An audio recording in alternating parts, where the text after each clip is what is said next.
Hello मित्रों, स्वागत है તમારું ફરી એક આજના વિડીયોની અંદર। મિત્રો આજના વિડીયોની અંદર આપણે જોવાના છીએ પીએમ કિસાન સન્માન નિધિ યોજનાનો 20મો હપ્તો કાલે જમા કરી દેવામાં આવશે। પીએમ કિસાન સન્માન નિધિ યોજનાનો 20મો હપ્તો કાલે 30 તારીખ છે, તો 30 તારીખે રાત્રે 6 વાગે જે છે આપણો પ્રધાનમંત્રી કિસાન સન્માન નિધિ યોજનાનો હપ્તો તમામ ખેડૂતના ખાતામાં મોકલી આપવામાં આવશે। સાથે વાત કરીએ તો 2000ને બદલે મળશે તમામ ખેડૂતોને અહીંયા 6000 રૂપિયાનો હપ્તો, અને દરેક ખેડૂત મિત્રો આ વિડીયોને છેલ્લે સુધી ખાસ જોઈ લેજો। મિત્રો તમામ ખેડૂત મિત્રોને અહીંયા 2000ને બદલે 6000નો હપ્તો આપવાનો છે, અને આ 6000નો હપ્તો મેળવવા માટે કાલે સાંજે 6 વાગ્યા પહેલાં તમારે 6 કાર્યો પૂર્ણ કરવાના છે, અન્યથા તમને પીએમ કિસાન સન્માન નિધિ યોજનાનો હપ્તો મળશે નહીં। તો કેવા કાર્યો છે ને કેવી રીતે પૂર્ણ કરવાના છે આખો વિડીયો જોજો। આ વિડીયોની અંદર હું તમને સ્ટેપ બાય સ્ટેપ સમજાવીશ।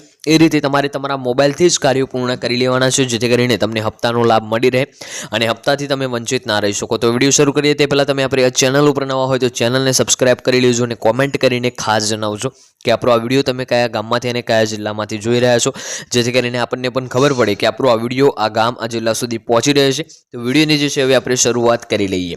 તો સૌપ્રથમ વાત કરીએ તો જે 6 કાર્યો છે પૂર્ણ કરવા માટે તમારે તમારા મોબાઈલમાં ગૂગલ ચાલુ કરવાનું છે, અને ગૂગલ ચાલુ કર્યા પછી ત્યાં સર્ચ કરવાનું છે પ્રધાનમંત્રી કિસાન સન્માન નિધિ। અહીંયા તમે પ્રધાનમંત્રી કિસાન સન્માન નિધિ પણ સર્ચ કરી શકો છો, અથવા પીએમ કિસાન સન્માન નિધિ પણ સર્ચ કરી શકો છો। તમને જે ભાવે એ સર્ચ કરી લેવાનું છે। ત્યાર પછી જ્યારે તમે સર્ચ કરો છો ત્યાર પછી સૌપ્રથમ તમારી સામે આ વેબસાઇટ આવશે। આ વેબસાઇટને તમે આખી જોઈ લેજો। https://pmkisan.gov.in આ વેબસાઇટ છે, ને આ રીતની આ વેબસાઇટ દેખાય છે। તો સૌપ્રથમ તમારે આ વેબસાઇટને ચાલુ કરવાની છે। જ્યારે પણ તમે આ વેબસાઇટને ચાલુ કરશો એટલે થોડું તમારે નીચે સ્ક્રોલ કરવાનું છે। હવે જો અહીંયા એક નોટિસ આપણને જોવા મળી રહી છે, જે અહીંયા લખેલું છે કે આપણો પીએમ કિસાન સન્માન નિધિ યોજનાનો 19મો હપ્તો 24 ફેબ્રુઆરી 2025ના રોજ ખેડૂતોના ખાતામાં મોકલી આપવામાં આવ્યો હતો। હજુ સુધી અહીં જે છે આપણો 20મા હપ્તા અંગે કોઈ અપડેટ જારી કરવામાં આવી નથી, પણ હવે ટૂંક સમયની અંદર જ આપણો પીએમ કિસાન સન્માન નિધિ યોજનાનો 20મો હપ્તો આવી જશે। વાત કરીએ તો એ સૌપ્રથમ તમારું કાર્ય છે ઈ કેવાયસીનું કાર્ય। ઈ કેવાયસીનું કાર્ય તમારે પૂર્ણ કરવાનું છે।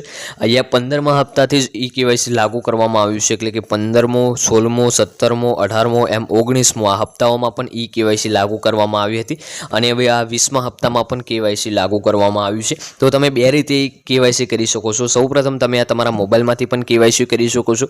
બીજું કાર્ય છે તમે તમારા નજીકના સીએસસી સેન્ટર ઉપર જઈને પણ બાયોમેટ્રિક અથવા તો ફેસ ઓથેન્ટિકેશન અથવા તો ફિંગરપ્રિન્ટ વડે ઈ કેવાયસી કરાવી શકો છો।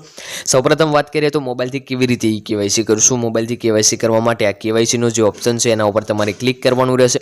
હવે થોડું તમારે નીચે સ્ક્રોલ કરવાનું છે। અહીંયા તમારો જે પણ તમારો આધાર કાર્ડ નંબર હોય છે 12 આંકડાનો, એ 12 આંકડાનો આધાર કાર્ડ નંબર અહીંયા દાખલ કરવાનો છે, ને ત્યાર પછી સર્ચ બટન ઉપર ક્લિક કરવાનું છે। જ્યારે તમે સર્ચ બટન ઉપર ક્લિક કરો છો પહેલાથી જ તમારું ઈ કેવાયસી થઈ ગયેલું છે, તો તમને અહીંયા બતાવશે કે ઓલરેડી ઈ કેવાયસી ડન, અને ઈ કેવાયસી બાકી હશે તો તમારી જે ડિટેલ છે જેમ કે નામ, ફોટો, સરનામું, મોબાઈલ નંબર આ બધી વસ્તુ તમને ત્યાં જોવા મળશે। આ બધું ચેક કર્યા પછી ગેટ ઓટીપીના બટન ઉપર તમારે ક્લિક કરી લેવાનું છે। જ્યારે તમે ગેટ ઓટીપીના બટન ઉપર ક્લિક કરો છો ત્યારે તમારા રજિસ્ટર્ડ મોબાઈલ નંબર ઉપર એક 6 આંકડાનો ઓટીપી મોકલવામાં આવશે, એટલે જે તમારા આધાર કાર્ડ સાથે મોબાઈલ નંબર લિંક હોય એમાં એક 6 આંકડાનો ઓટીપી મોકલવામાં આવશે। એ ઓટીપી તમારે અહીંયા દાખલ કરવાનો છે, ને ત્યાર પછી સબમિટ બટન ઉપર ક્લિક કરી લેવાનું રહેશે। જ્યારે પણ તમે સબમિટ બટન ઉપર ક્લિક કરશો એટલે 24 થી 48 કલાકની અંદર તમારું ઈ કેવાયસી એ સફળતાપૂર્વક કરી દેવામાં આવશે। વાત કરીએ તમારો જૂનો મોબાઈલ નંબર જે છે બંધ થઈ ગયો છે ને નવો મોબાઈલ નંબર અપડેટ કરવા માંગો છો, તો અહીંયા એક ઓપ્શન જોવા મળશે અપડેટ મોબાઈલ નંબર। તો સૌપ્રથમ અપડેટ મોબાઈલ નંબરના ઓપ્શન ઉપર ક્લિક કરી લેવાનું છે। હવે થોડું નીચે સ્ક્રોલ કરવાનું છે।